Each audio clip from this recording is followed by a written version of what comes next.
नमस्कार मंडळी, आपण आज भोपळा घेतला आहे. तर या भोपळ्याचे आपण आज गोड घारगे बनवणार आहोत. कुठला गावठी भोपळा आहे ना? हां, गावठी भोपळा आहे. तर त्याचे आपण आज गोड घारगे बनवू.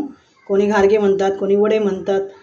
तर आपण त्याच्यात घारगे बनवू. तर चला मंडळी, आपण आता रेसिपीला सुरुवात करूया. मंडळी, आता तिला मी हा भोपळा कापून देतोय. खूप मोठा भोपळा आहे, तिला काय जमणार नाहीये. तर त्याचे मी 2 तुकडे करून तिला देतोय. तर बघा कसा कट करतोय तो.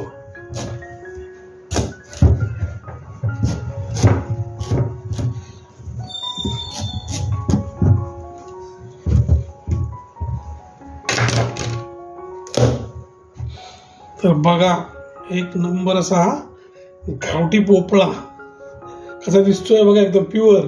छान बिया पण भरपूर आहेत.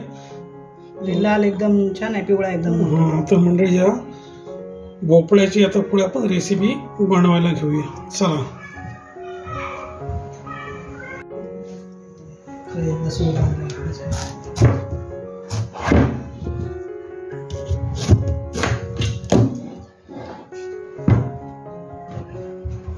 उभे करतो.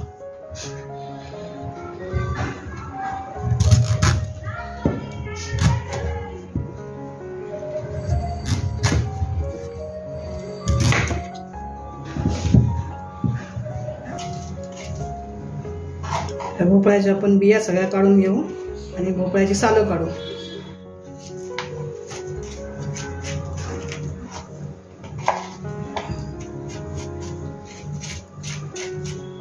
सगळ्या बिया काढून घेते.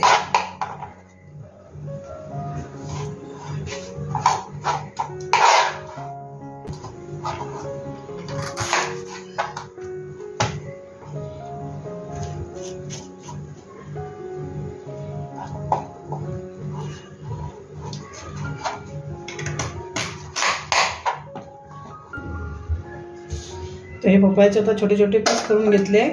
तर ते आता मी किसून घेते, किसणीवरती बारीक किसून घेते. सालं सगळी काढली आहेत बघा, दोन्ही बाजूने सालं काढून किसून घेते. सालं काढली, त्याच्या बिया काढल्या आणि धुवून घेतला चांगला. आता मी किसणीवर किसते.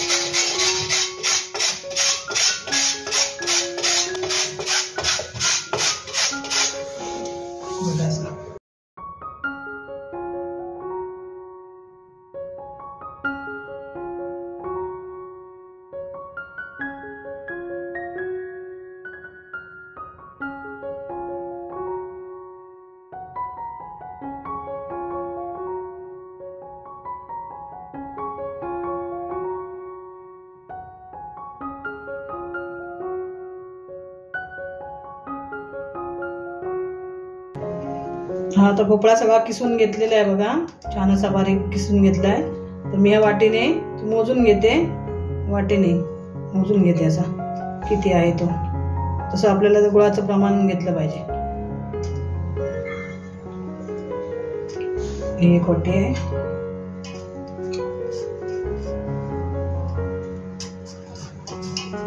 आणि हे अर्धी वाटीच आहे, जास्त नाही, भरलेले नाही वाटी, अर्धी वाटी आहे. त्याप्रमाणे गुळ घेणार, तसं पाऊण वाटी. आणि त्या गुळ आणि भोपळा एकत्र शिजवणार आहे. त्या भांड्यामध्ये घेतलंय, त्याच्यामध्ये मी आता गुळ टाकणार. मी पाऊण वाटी गुळ घेतलाय, पूर्ण भरून वाटी नाही आहे. 1.5 वाटी भोपळ्याचा किस आहे, हे पाऊण वाटी गुळ घेतलाय मी. ते आता एकत्र करणार आणि शिजवून घेणार आहे भोपळ्याचा किसा.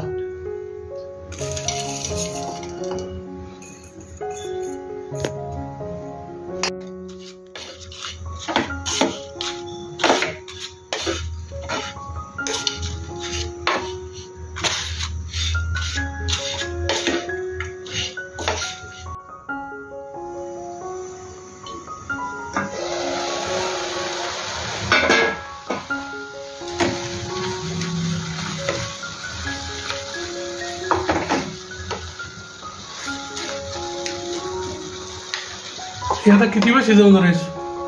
थोडा भोपळा ना असं आपण बघायचा तो की मऊ झाला की नाही, शिजला पाहिजे चांगला, मगच तो पिठामध्ये एकजीव होणार.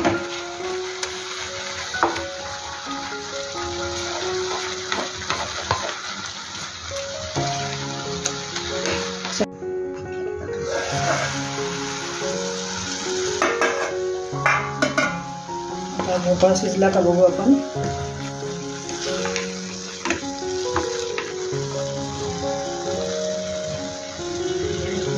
शिजलाय, मऊ झालाय चांगला.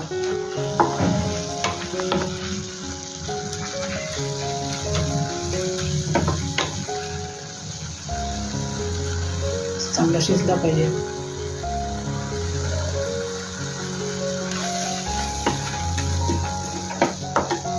मी हा पराठीमध्ये काढून घेते. मग त्याच्यामध्ये पीठ भिजवायचे, आपल्याला पीठ टाकायचं आहे.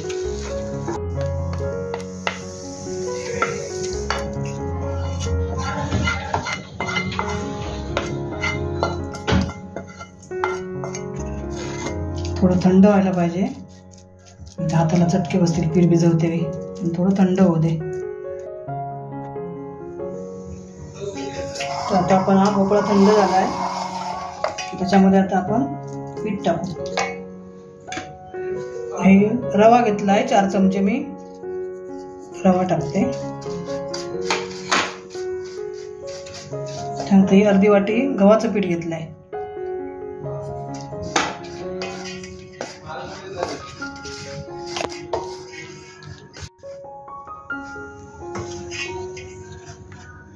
आता आपण हे तांदळाचं पीठ टाकणार आहोत. त्यात 1 वाटी घेतलंय.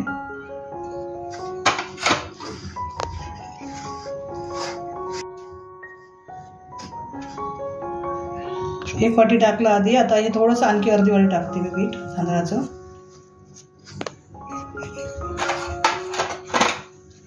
आता आपण टाकणार आहोत त्यात थोडी वेलची. गुळाचा पदार्थ आहे ना, त्यात वेलची टाकते थोडी. आणि थोडं चवीनुसार मीठ.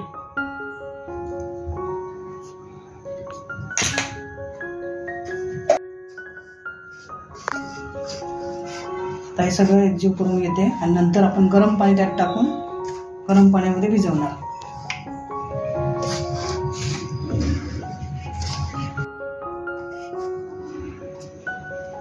हे आता मी सगळं पीठ चांगलं मळून घेते.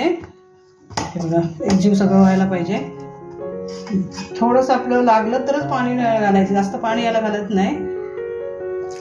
गुळाला पाणी सुटलेलं असतं ना, गुळ आणि भोपळ्याला. थोडंसं आपलं लागलं तर पाणी वापरायचं, नाही तर नाही वापरायचं. आपण कणिक मळतो तसंच मळून घ्यायचं. कणिक मळतो आपण, वडे वगैरे कसं साधे वडे बनवतो आपण, नाही काय, तसंच पीठ भिजवून घ्यायचं. हे पण वडेच आहे. वडेच आहे. काही लोक वडे म्हणतात, काही लोक घारगे म्हणतात.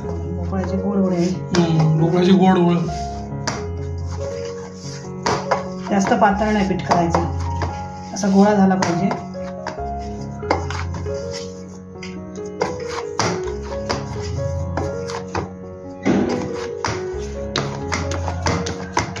छानपैकी असा गोळा मळून घ्यायचा. आणि आता 10 मिनिटं रवा टाकला आहे ना, त्यामुळे मी आता 10 मिनिटं ठेवणार आहे. आणि 10 मिनिटांनंतर आपण वडे तळून घेऊ.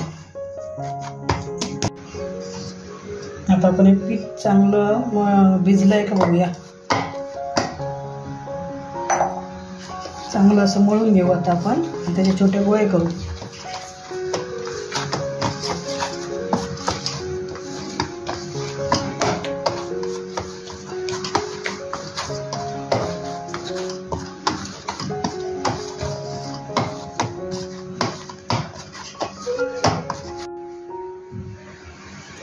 आता आपण त्याचे गोळे करून घेऊ. छोटे छोटे असे गोळे करून घ्यायचे.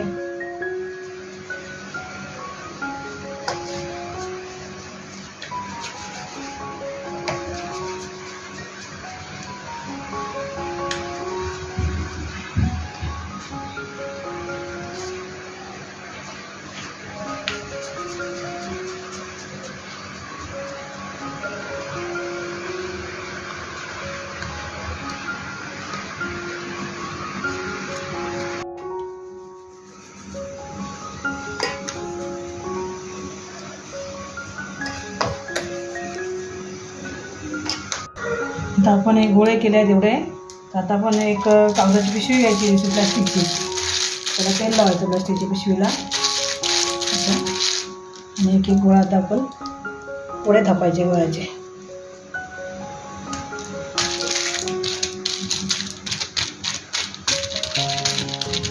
इकडे मस्त तेल तापत ठेवलेलं आहे. इकडे गॅसवर तेल तापायला ठेवलं आहे कढईमध्ये. आपण आता वडे तापायला घेऊ.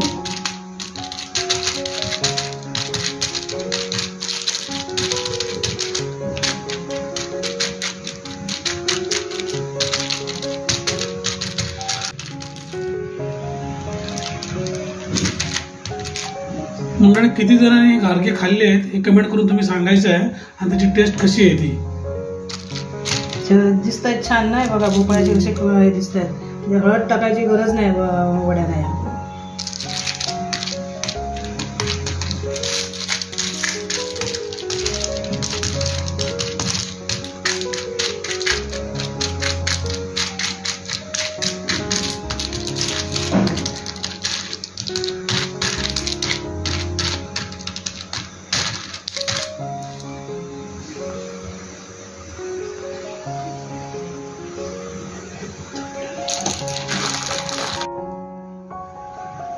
आता आपण तेल तापलं आहे तर एक छोटासा आधी गोळा टाकून बघू तेल तापलं काय. वरती आला पटकन म्हणजे तेल तापलं आहे. आता आपण एक एक सोडून घेऊ. आता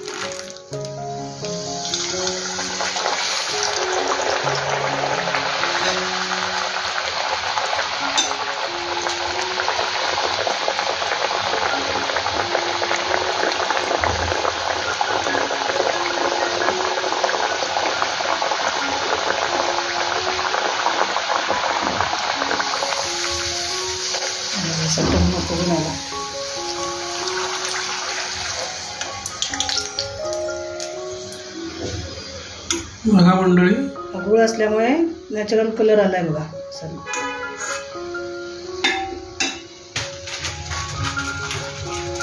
डायरेक्ट फुगून वरती येतो.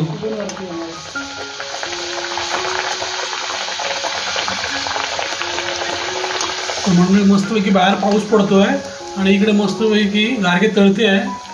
चहा आणि गारगे मस्तपैकी खाऊन घ्यायची.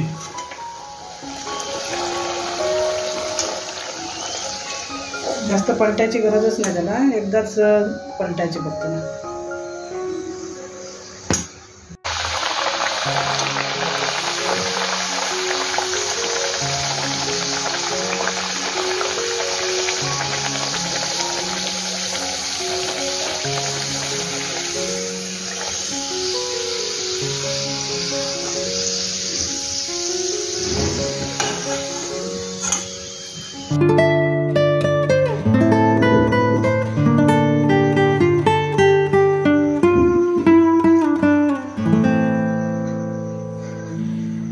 बघा मंडळी, हे गावठी भोपळ्याचे गारगे तयार झालेले आहेत. वडे, गारगे म्हणजे वडे, आम्ही वडे म्हणतो, काही लोक गारगे म्हणतात. तर असे तयार झालेले आहेत. त्याच्याबरोबर आम्ही आज छोलेची भाजी केली. तर ती छोलेची भाजी पण ठेवलेली आहे. गोड तिखट असं कॉम्बिनेशन पण छान लागतं. काही जण चहा बरोबर खातात, तर चहा बरोबर पण छान लागतात. तुम्ही करून बघा आणि आम्हाला कमेंटमध्ये सांगा कसे झाले होते ते.